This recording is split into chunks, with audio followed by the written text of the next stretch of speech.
Hey, Callie again, and Cookies and Cream. So, as promised, part two of the Get to Know Who is Hogalicious. And this is my little buddy, Cookies and Cream. He is an Superconda Xanthic het albino. He is August birthday, a little over 6 months old. Yeah, cool little guy. I think he just hit 20 grams. So he's a great little eater, sometimes pretty shy, but that's not what the video is about. So I'm going to tell you a little bit about why I got into the hobby here. We initially, my daughters are 5 and 7. I also have an 18-year-old son. But the girls, of course, being that age, snake discovery. We love snake discovery and watch every episode and get super into it. And of course, that's going to lead to getting a little friend. And so about a year ago, we started looking after making sure that they were very serious about this, making sure that we were all serious about this and wanting to do it right. And so we got Mango. He is currently in shed, however, so he's not on the video. Instead, you get to watch Cookies because he's such a sweet boy. Like, we hang out all day. So getting into that a little bit was, snake discovery, getting Mango.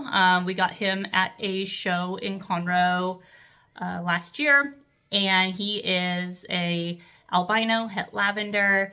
He was 2 years old when we got him, and he was a retired breeder because the breeder got the lavender out of him and wanted to go a different direction with him. So we didn't originally plan on breeding him, but knew that it was always an option, and he is a proven breeder, and hoping his girlfriend shows up soon and will be ready to breed this year. So he might get to be a daddy again. It'll be kind of fun to watch him in action. So why did I get into wanting to breed?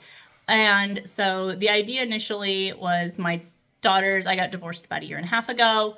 The girls are with their dad every other weekend and then every other week during the summer.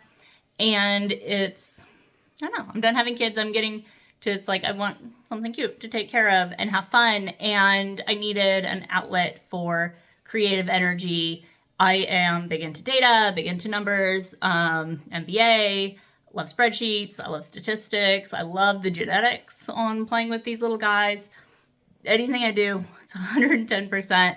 And so initially the thought was, well, let's get Mango a girlfriend. So I found a super cute little girl, picked her out, got her from Fathom Hogs in Florida. And so then I was like, well, so this little baby, I'm going to raise her up for a few years. What if she doesn't take? What if something happens? Do I really want to do all this just for 2? And then this little cutie pie, he was available in Houston. So I've had him and Mango were my first 2. So I went and picked him up. And I was like, well, I need a girlfriend from him too. And we're waiting for weather. So if I'm going to have Fathom ship 1, I might as well have him ship 2. And so we found a cute little girlfriend that would work well for him as well.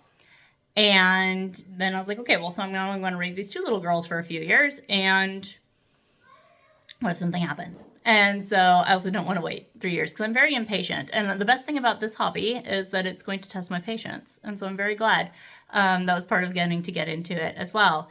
And so went ahead and picked up a couple others, some different ages. And then just as I started exploring it, getting to know the other breeders, getting to know people, talking to everyone, it's like, this is such an amazing community. I love everybody that I've talked to. Everyone's really helpful, wanting to educate me, just wanting to do what's right for the morphs, for the industry, seeing what else new is coming out. And it's really transformed into something I'm very quite passionate about. I mean, we love Mango. We've had him forever. Everyone else, they're all in their little bins. They're not that small. They have nice bins with lots of simulation and all that. Mango's the only one he's in a 30-gallon glass tank. It's beautiful and all decorated, and I think he'll always kind of stay there. They're right over here. They're in my office. So I spend all day here in my office working, and I've got all the stuff set up over there. And so really nice way to be able to take care of them. I stay at home. I've got a great setup for it. Great being located in Houston because it's quite central for shipping. Easy weather-wise for taking care of these little ones. It's always pretty humid here, so don't have to worry too much about that. And yeah, I've loved getting to know them and taking care of them, and it's been a lot of fun, and I'm so excited to raise them up. Got a couple of adults as well, and so Chai and Snickerdoodle are actually together right now for the second time. Paired them up about a week ago. They were paired. Took them about 2 days. What'd you hiss at me for? I'm sorry. And so nobody snuck in here. And so yeah, they paired up. They did a good job. Are you about ready to go back in?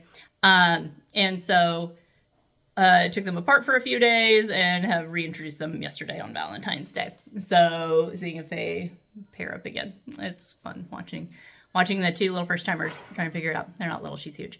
So yeah, that's how I got into this. I'm so excited to continue growing and educating myself, as well as being able to educate others. Done that a lot professionally in my career with training, and so looking forward to sharing this. I think that most people are afraid of snakes because they're not educated, and really a lot of the reason why. Looks like you're gonna hiss at me again.